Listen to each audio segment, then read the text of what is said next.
یہاں سے شرک آتا ہے. یعنی کسی بھی ہستی کو اس کے مقام اور مرتبے کی وجہ سے اس کے اندر وہ صفت مان لی جاتی ہیں جو اللہ رب العالمین کی صفات ہے. مرتبے بزرگیت کی بنیاد پر وہ صفات اللہ کی اس بندے کے اندر مانی جاتی ہیں یا مخلوق میں مانی جاتی ہیں. پھر اللہ رب العالمین کی جیسے عبادت کی جاتی ہے، عبادت کے وہ کام اس کے لیے انجام دیے جانا شروع ہو جاتے ہیں. گویا کہ یہاں پر پہلے شرک پایا جا رہا ہے، بعد میں الوہیت میں شرک آ رہا ہے. اور یہاں کہاں سے آ رہا ہے؟ یہاں پر وحدت الوجود یہ اچھی طریقے سے سمجھ چکے ہیں. وحدت الشہود حلول فنا فی اللہ مجذوب. یہاں پر جا کر کے بندہ اللہ اس کے اندر آ جائے یا وہ اللہ کے اندر چلا جائے، اس کی یہ کیفیت ہو جاتی. پھر اس کے اندر کیا ہے، نام اس کے رکھ دیے جاتے ہیں. یہ غریب نواز ہیں، وہ دستگیر ہیں، یہ غوث اعظم ہیں، یہ مشکل کشا ہیں، یہ حاجت روا ہیں. یہ کب نام رکھے گئے؟ یہاں یہ اسٹیجز پار کیے انہوں نے، یہ اسٹیجز پار کیے. اس کے بعد وہ وہاں پہنچے.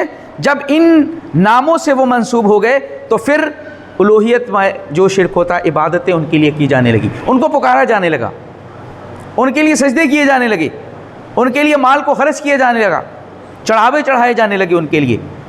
یہ پورا سرکل ہے جو شرک اس طریقے سے اللہ کی توحید میں شرک داخل ہوتا ہے. اس چیز کو آپ جو دوبارہ سنیے گا تب یہ بات الحمدللہ آپ کو سمجھ آئے گی. اور آج میں شرک فی صفت الحیات والسمع والملک والقدرہ، ان سب چیزوں کے لیے صرف ایک آیت کریم، ایک نہیں، پیدر پہ 2 آیتیں بھی پوری نہیں ہیں. پہلی آیت کا ٹکڑا ہے، دوسری آیت کا تھوڑا سا رہ گیا ہے. یہ سب کے سب یہاں پر موجود ہے. یہ آیت کریمہ کو آپ سمجھ لیں تو آج کے ٹاپک کو سمجھ جائیں گے. پیدر پہ آیت کریمہ آ رہی ہے. پہلی چیز اللہ رب العالمین ارشاد فرماتا ہے کہ والذین تدعون من دونہ، اور جو لوگ اللہ کے علاوہ ایسوں کو پکارتے ہیں. یہ دیکھیے توحید الوہیت کا ایک شق آ گئی، عبادت میں شق. پکار دعا یہ عبادت ہے. جو لوگ ایسا کرتے ہیں، اللہ کے لیے پکارتے ہیں اللہ کے علاوہ کسی دوسرے کو، اللہ نے پہلی چیز کی نفی کی ان سے کہ وہ مالک نہیں ہیں. کس چیز کے؟ من قطمیر، کھجور کی گٹھلی کے اوپر جو چھلکا ہوتا ہے اس کے بھی مالک نہیں. آپ جس کو پکار رہے ہیں کیا سمجھنا اس کو؟ کیا ملکیت یا مالک ہے وہ کسی چیز کا؟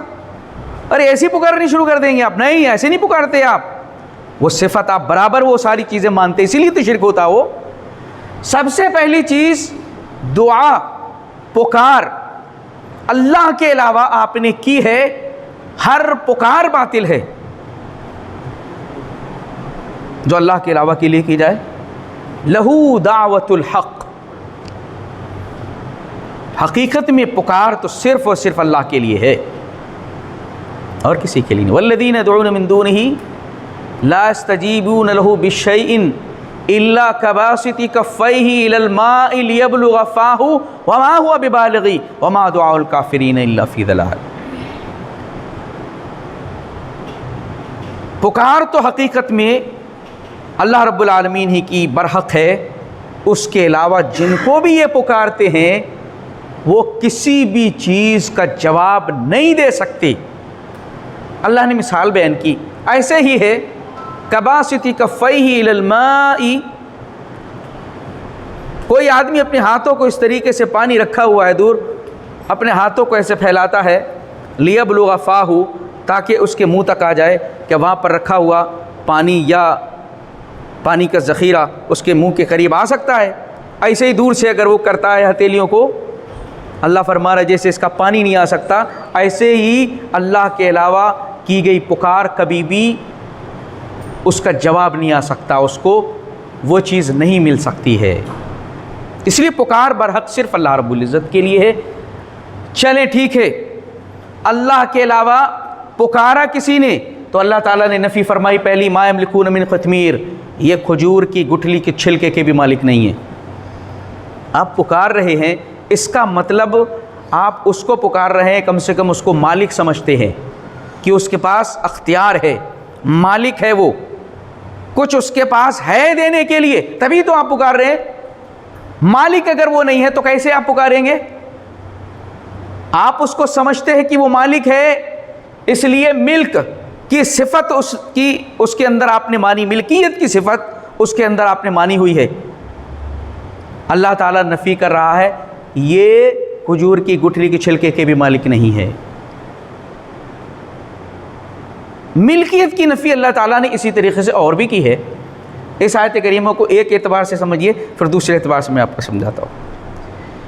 قُلِ ادْعُوا الَّذِينَ زَعَمْتُم مِّن دُونِ اللَّهِ، اللہ کے علاوہ جن کو تم سمجھتے ہو ان کو پکارتے ہو، پکار کر کے دیکھو، پکارو۔ لا يملكون مثقال ذرة في السماوات ولا في الأرض وما لهم فيهما من شرك وما له منهم من ظهير۔ اللہ فرما رہا آسمان و زمین میں ایک ذرے کے بھی مالک نہیں ہے، پکارو، ایک ذرے کے بھی مالک نہیں ہے، اور ایک ذرے کی شرکت بھی نہیں ہے۔ ایسا بھی نہیں کہ ایک ذرے کی پیدائش میں، اس کو بنانے میں اللہ تعالیٰ کے ساتھ ان کا کوئی شیئر بھی ہو، ایک ذرے کو بنانے میں بھی شیئر بھی نہیں ہے۔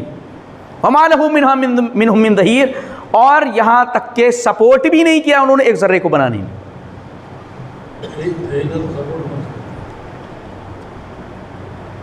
ایک ذرے کی کیا ویلیو ہے جو آنکھوں سے دکھتا بھی نہیں۔ اللہ فرما رہا ہے جن کو بھی تم پکارتے ہو سمجھتے ہو اللہ کے علاوہ، پکار کر کے دیکھ لو، یہ ایک ذرے کے نہ تو مالک ہیں، نہ ایک ذرے کے شریک ہیں، نہ ایک ذرے میں ان کا کوئی مدد انہوں نے سپورٹ کیا ہوا ہے۔ اللہ نے فرمایا کہ پکار رہے ہو اس کو چھوڑ کر کے تو اس بات کو سمجھ لو کہ یہ ملکیت ان کے پاس نہیں ہے۔ جب ملکیت ان کے پاس کسی چیز کی نہیں ہے تو دے کیا سکتے ہیں تم کو؟ کیا دیں گے؟ اور پھر آگے اللہ نے کیا فرمایا؟ تم ان کو پکار تو رہے ہو، لا يسمعوا دعاءکم، ارے تمہاری پکار سنتے ہی نہیں وہ۔ جس کو تم پکار رہے ہو نا اللہ کو چھوڑ کر کے، وہ تمہاری پکار سنتا ہی نہیں ہے۔ یعنی سننے کی جو اس کی چھمتا اور طاقت ہے وہ اتنی نہیں ہے کہ تم جب چاہو اس کو سنا دو۔ آپ یہ دیکھیں، جن لوگوں کو سینکڑوں ہزاروں کلومیٹر دور سے پکارا جا رہا ہے، جب وہ اپنی زندگی میں باحیات تھے تو رات میں سوتے بھی تھے، اب جو ہے تو سوتے وقت تو نہیں آدمی کچھ سن سکتا ہے نا، اب جو ہے دور نزدیک سے وہ دن میں بھی سن رہے ہیں، رات میں بھی سن رہے ہیں۔ پکارنے والے پکاریں گے نا بھئی۔ آپ نے جب الوہیت والی جو اللہ رب العزت کی صفات ہے وہ ان کو دے رکھی ہے، ان کو پکار لگا رہے ہیں، تو اس کا مطلب آپ مانتے ہیں کہ جب چاہیں ہم ان کو پکاریں وہ سنتے ہیں۔ تو اس کا مطلب دنیا میں تو یہ طاقت تھی بھی نہیں، اب بڑھ گئی ہے، 24 گھنٹہ برابر سننا ہے لوگوں کی۔ اسی لیے پتہ لگ رہا ہے کہ یہ اپنی زبان سے اگرچہ کہیں کہ ہم اللہ کے جیسا ان کو نہیں مانتے، لیکن جھوٹ بولتے ہو۔ کیسے نہیں مانتے بھائی؟ جھوٹ بول رہے ہو، زبان سے جھوٹ بول رہے ہو، کام وہی ہے تمہارا۔ اللہ فرما رہا ہے اگر یہ پکارے ان کو تو سن بھی نہیں سکتے۔